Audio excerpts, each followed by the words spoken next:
we're back in the car for more Joey Murphy.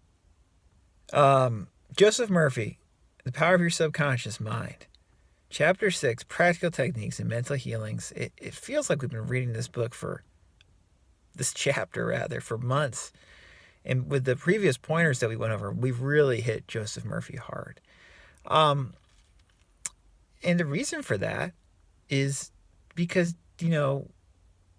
Joey Murphy is somebody you can always kind of turn back to for good information, good advice. And you're about to see that in the passage we're going to read, which is called the Affirmative Method. This is a good example of what I'm about to read of, why you should go back to the source a lot of the time to get this information. And it's interesting that when you go to the source, it's usually really clear what they're saying, especially when it's some of their best stuff, like this chapter is from Joseph Murphy. Like when you go back to Emile Coué, it's very clear what he's talking about. It doesn't matter that it's 100 years old. It's still very clear what he is talking about.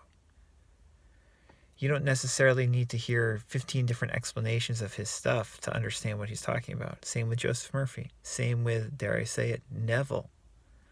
And it's just like that. These teachers are classic law of attraction teachers for a reason. They're very, very clear and concise at explaining this information.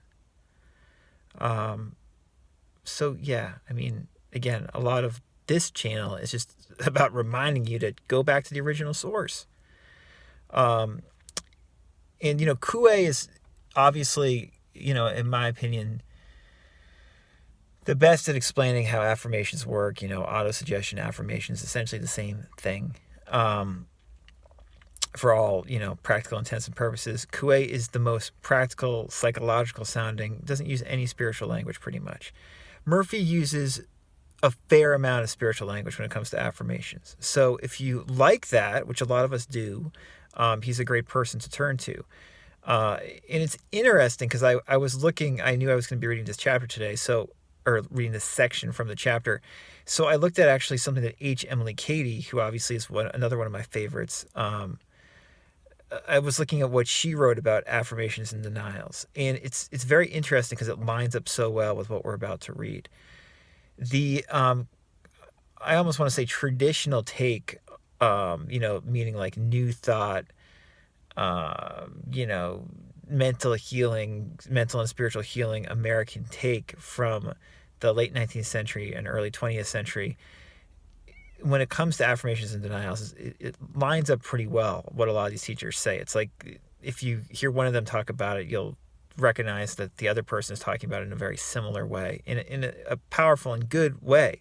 Again, what makes Coué different is he's not involving any spirituality, any spiritual talk into it. Someone like H. Emily Cady uses a lot of spiritual language to get her point across, and someone like Murphy is using a fair amount too. But in my opinion, Cady, Murphy, and Coué are all really getting at the same thing. And that's what's so important to understand. And once you get it, once you go back to the original sources, it just starts to line up more. And you're like, oh, that's how I can utilize this better, more effectively. I've been reading about affirmations and autosuggestion now for years and years. And I can read a passage like we're about to read. And like I read it this morning to myself before I decided to read it to you guys today. And I got something new out of it. You're going to pick up little nuances. So very, very helpful. Enough of my blabbering. Let's get to the section. So it's called the Affirmative Method that Murphy is talking about here. And he writes, the effectiveness of an affirmation is determined largely by your understanding of the truth and the meaning back of the words. In praying, use not vain repetition. Use not vain repetition. Therefore, the power of your affirmation lies in the intelligent application of definite and specific positives. For example, a boy adds 3 and 3 and puts down 7 on the blackboard. The teacher affirms with mathematical certainty that 3 and 3 are 6. Therefore, the boy changes his figures accordingly. The teacher's statement did not make 3 and 3 equal 6 because the latter was already a mathematical truth. The mathematical truth caused the boy to rearrange the figures on the blackboard. It is abnormal to be sick. It is normal to be healthy. Health is the truth of your being. When you affirm health, harmony, and peace for yourself or another, and when you realize these are universal principles of your own being, you will rearrange the negative patterns of your subconscious mind based on your faith and understanding of that which you affirm. Powerful, straightforward stuff. The kind of information that we're constantly talking about. As Murphy says elsewhere, your life is life-giving. Your subconscious is life-giving. Your imagination is life-giving. It wants to help you. Its nature is one of giving you life and vitality. It giving you health. And sickness is an aberration or an abnormality from that. So, this is just really important to recognize. And again, really the backbone of a lot of new thought teachings on affirming your way to health, to better health, is that health is normal. And, we can look at this from like just a physiological, psychological perspective where you should expect to heal. Because it's natural to heal. And that's what Coué was always saying, is that your imagination, if you can get your willpower and your imagination in accord, you have a very good chance of healing yourself effectively. Because that's what the body is meant to do. That's what the body wants to do, is to heal itself. And we confuse it a lot of the time and overthink things, and so we make it harder for it to heal itself, and we hinder the process instead of enabling it. And affirming this truth of health, the naturalness of that, helps us heal. Murphy goes on to write, the result of the affirmative process of prayer depends on your conforming to the principles of life regardless of appearances. Consider for a moment that there is a principle of mathematics and none of error. There is a principle of truth but none of dishonesty. There is a principle of intelligence but none of ignorance. There is a principle of harmony and none of discord. There is a principle of health but none of disease. And there's a principle of abundance but none of poverty. So again, this is along the same lines. Now, what's worth mentioning briefly here is that Murphy says these are all like natural, this is how life works, right? He doesn't say just like affirm random things or things that like are extremely unlikely to happen, that are seemingly unnatural. Like when Coué says, as long as it's at all natural, right? Something natural is likely to happen if you affirm correctly and auto-suggest correctly, at least hypothetically. That's what Coué and Murphy are both getting at, and what Neville got at least in his early lectures. Later on, I'm not sure as much. But you see people affirming and saying, I want to do all this crazy stuff, like I want to grow 10 inches, I want to, shrink 4 inches, things like that. They're probably not natural. I mean, you can test it out, you can try it for yourself, but there's a reason that you don't see people flying around, flying. And I know people say, we created airplanes, we can fly the world now, da-da-da-da-da. Correct, that was natural to intellectually think of flying in that way and then to invent airplanes. But it's still not natural to fly, for the human body to fly. That's not natural. You can try to do that. And maybe one day we'll figure something out and we can just be able to fly, like some of us fly in our dreams. But in the world today, it's not natural to just for a human being to fly. It's not natural for a human being to be purple. Okay?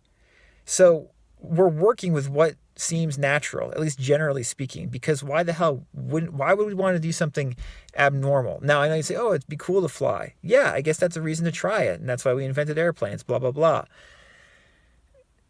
But you're going to run into that naturalness thing. And that's just important to mention. It's a stupid thing that I have to mention it, but so many people are trying to do things that seem very unnatural. Like people email me, contact me about increasing their height. And I say, you might be able to do it, but there's better things to do, you know? Improve your self-image so your height doesn't matter, you know? Instead of trying to manifest growing 6 inches or 8 inches or whatever. Wild. I don't, it's just crazy. That's the kind of stuff that you hear all the time. Instead of people just working on like how they feel, and feeling better. Anyway, I thought that was worth mentioning. Murphy goes on to write, the affirmative method was chosen by the author for use on his sister, who was to be operated on for the removal of gallstones in a hospital in England. The condition described was based on the diagnosis of hospital tests and the usual x-ray procedures. She asked me to pray for her. We were separated geographically about 6,500 miles, but there is no time or space in the mind principle. Infinite mind or intelligence is present in its entirety at every point simultaneously. I withdrew all thought from the contemplation of symptoms and from the corporal personality altogether. I affirmed as follows. This prayer is for my sister Catherine. She is relaxed and at peace, poised, balanced, serene, and calm. The healing intelligence of her subconscious mind, which created her body, is now transforming every cell, nerve, tissue, muscle, and bone of her being, according to the perfect pattern of all organs lodged in her subconscious mind. Silently, quietly, all distorted thought patterns in her subconscious mind are removed and dissolved, and the vitality, wholeness, and beauty of the life principle are made manifest in every atom of her being. She is now open and receptive to the healing currents which are flowing through her like a river, restoring her to perfect health, harmony, and peace.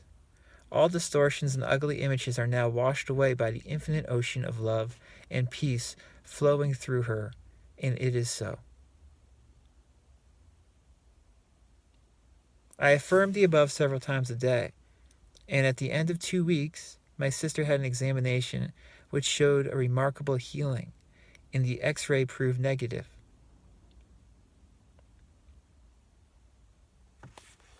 So that's a great story by Murphy, personal story. And, it lines up, with so much new thought teaching. Very interesting, the distance healing. Powerful, very powerful.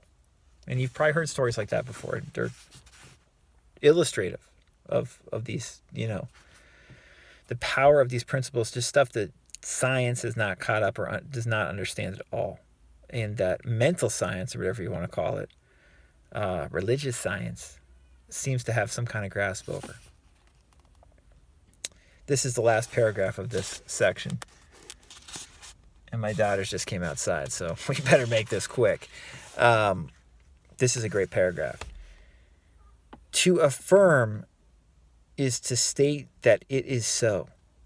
And as you maintain this attitude of mind as true, regardless of all evidence to the contrary, you will receive an answer to your prayer. Your thought can only affirm, for even if you deny something, you are actually affirming the presence of what you deny. Repeating an affirmation, knowing what you are saying and why you are saying it, leads the mind to that state of consciousness where it accepts that which you state as true. Keep on affirming the truths of life until you get the subconscious reaction which satisfies. Affirm and keep on reaffirming the truths of life. That natural, life-giving quality, that peace, that harmony, that health. That last paragraph is just a dynamic paragraph. I'm going to read it one more time. To affirm is to state that it is so. And as you maintain this attitude of mind as true, regardless of all evidence to the contrary, you will receive an answer to your prayer. Your thought can only affirm, for even if you deny something, you are actually affirming the presence of what you deny. Repeating an affirmation, knowing what you are saying and why you are saying it, leads the mind to that state of consciousness where it accepts that which you state as true. Keep on affirming the truths of life until you get the subconscious reaction which satisfies.